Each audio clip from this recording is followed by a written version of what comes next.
अब इसे भी आप लोग अगर देखेंगे तो यहाँ भी पर भी इस कटिंग ने जो है वो रूट्स निकालना शुरू कर दिए हैं।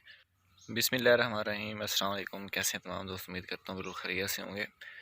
आज मैंने ये ज़मीन से कलमें निकाली हैं। जैसा कि मैंने पहले वीडियो में बताया था कि जब बहुत ज़्यादा सर्दी होती है तो हम लोग अपनी जो कटिंग्स होती हैं उनको ज़मीन में दबा देते हैं, और जिस टाइम मौसम गर्म होना शुरू हो जाता है तो फिर उस टाइम उसको निकालते हैं, और उसकी जो ग्रोथ होती है बहुत अच्छी होती है, और उसके जो सक्सेसफुल होने के चांसेस होते हैं वो बहुत ही ज़्यादा होते हैं।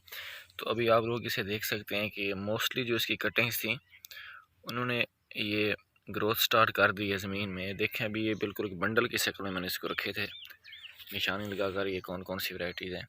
तकरीबन ये 50 से 60% कलमों ने ये इसने रूट्स निकालना शुरू कर दी। अब इसे भी आप लोग अगर देखेंगे तो यहाँ भी पर भी इस कटिंग ने जो है वो रूट्स निकालना शुरू कर दिए हैं। तो अगर आप पॉलीथीन में लगाना चाह रहे हैं तो फिर भी बड़ी आसानी के साथ लगा सकते हैं, और अगर आप लोग बिल्कुल फ्लैट ज़मीन में भी लगाना चाह रहे हैं तो फिर भी आप लोग इसे लगा देंगे।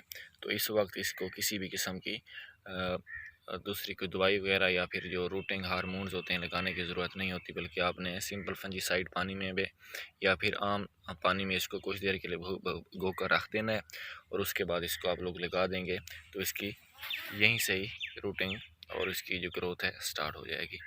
तो इंशाल्लाह बहुत जल्द एक नई वीडियो के साथ मिलते हैं। नेक्स्ट वीडियो में आप लोगों को इसका प्रैक्टिकल तरीका बताऊंगा कि हमने आप इस कटिंग को पॉलीथीन में या फिर फ्लैट में लगाना किस तरह है। इजाज़त दीजिए, मिलते हैं एक नई वीडियो के साथ। अल्लाह हाफिज़।